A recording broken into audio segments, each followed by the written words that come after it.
everybody. Dr. Carmen Imes here, Associate Professor of Old Testament at Biola University. Today I'm sharing with you my top 2 books on Bible backgrounds. As in the past, I'm going to be sharing 2 books on each shelf, the bottom shelf, the middle shelf, and the top shelf, so that you can see the best resources depending on where you are starting.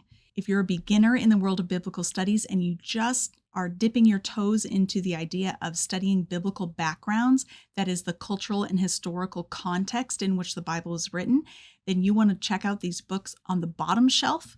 If you have been at this for a little while and you want to go deeper, I've got 2 recommendations on the middle shelf. And for those of you who are in this for the long haul, you're academics and want access to the most scholarly resources, I will have a couple of recommendations for you as well. Welcome aboard. All right, so for my first recommendation, this is a great all-around resource for anybody who's reading the Bible and wants quick access to ancient cultural and historical backgrounds.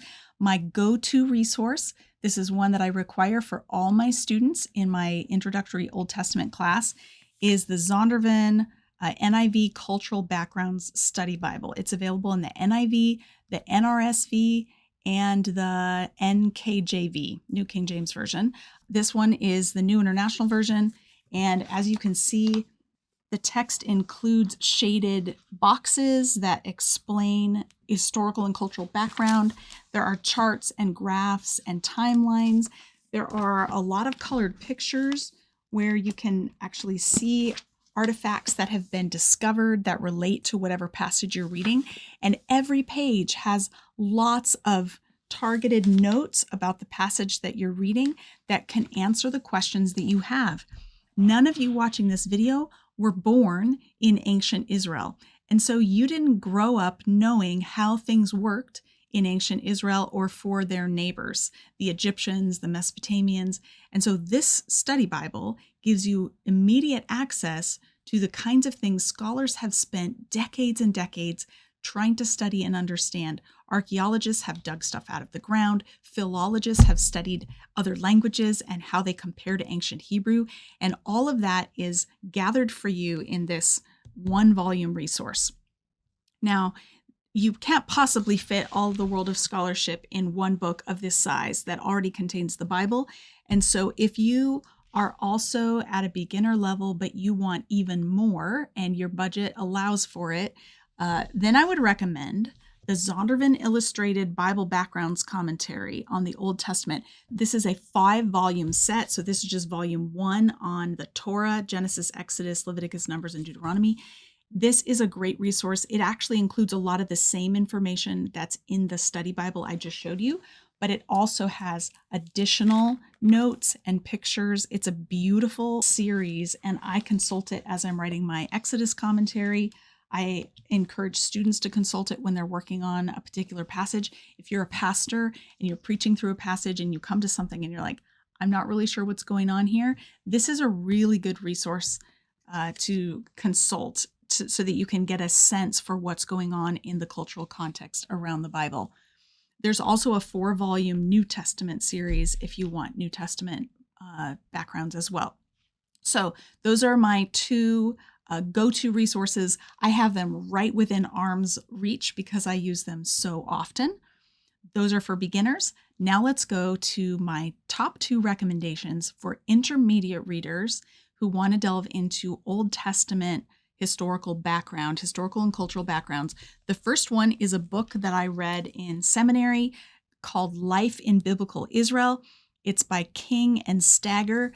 One of the things I love about it is the full color pictures. This is a theme I like. I like learning from pictures. There's a lot of pictures in here and graphs and sensible information. This is something that anybody who has a desire to learn about life in ancient Israel could read and understand. You might have to look up some words, but it's accessible enough. Here's a section on cotton and how they did spinning and weaving, how that worked even with pictures and diagrams.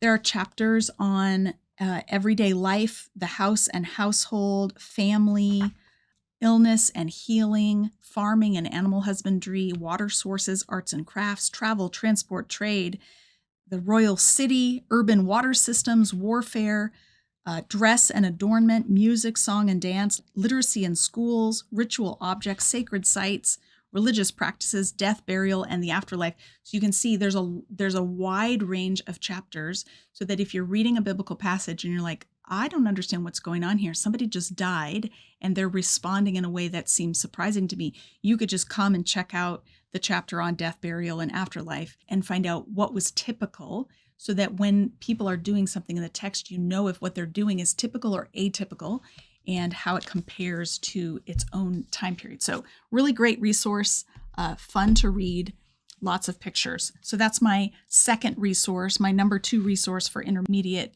readers. My number 1 resource for those of you in the intermediate category, this is a book that I think every Bible teacher or preacher should have within arm's length, if at all possible.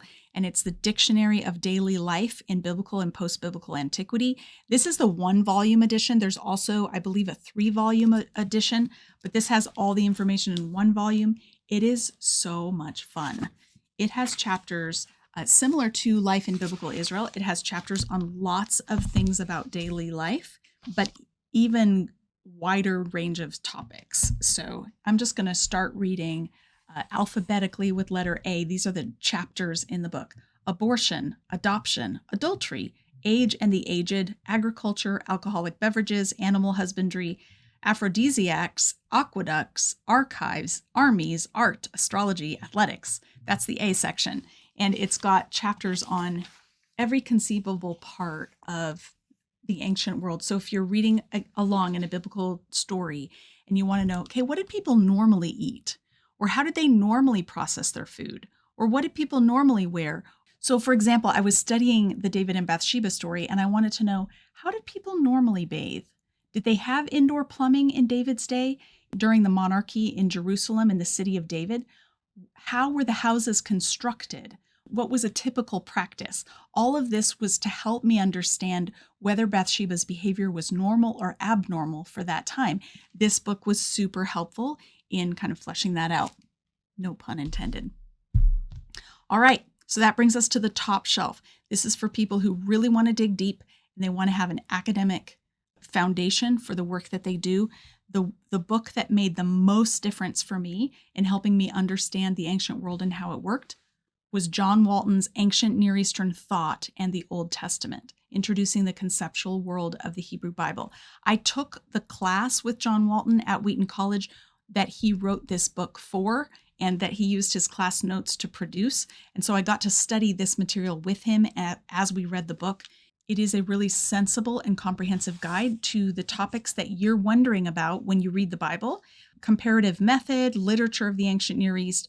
There are chapters on religion, on the cosmos, on people. The chapters on people include human origins, historiography, divination and omens, cities and kingship, law and wisdom, future on earth and after death. So lots of categories where you can dig in deeply to how did people think. One of the strengths of this book is its comparison with Mesopotamian parallels. It doesn't do quite as much with Egyptian parallels, but the second edition did, I think, add more on Egypt. That's a really great resource, great starting point for somebody who's kind of upper level seminary or doctoral level, or just a very interested lay person. I actually have used it with my undergraduate students as well, with Bible majors who are juniors or seniors. It was dense reading for them, but they really appreciated what they learned. Okay, last but not least, the big mama, the big kahuna, that is the context of Scripture. This is volume 1, Canonical Compositions from the Biblical World. It's volume 1 of this Brill series. There are 4 volumes. They're all right here within arm's length, because this is the place. If you want to actually read ancient Near Eastern literature, this has got the up-to-date translations by reputable scholars, annotated with cross-references. It is quite the tome. I'll just give you one random example. Here is The Descent of Ishtar to the Underworld, where you can read an introduction by Stephanie Daly and then read her translation with notations below. The 4 volumes include monumental inscriptions from the biblical world. So this would be stone monuments. What are we reading off of stone monuments? This one is archival documents from the biblical world, things like contracts and treaties. And then The last volume is supplements to the others, so it comes from all the different categories that are covered by the other volumes, but it's things that weren't available to be published when the first 3 volumes came out. So this is an essential resource if you are a professor of Old Testament or Hebrew Bible, if you're doing serious work with ancient texts. There are some older, outdated versions of ancient documents that many people use. Ancient Near Eastern texts, the Pritchard volumes, or documents from Old Testament times. I'm looking way up at my top shelf where I keep those. I don't use those for my own study because they're out of date and they don't represent the latest scholarship.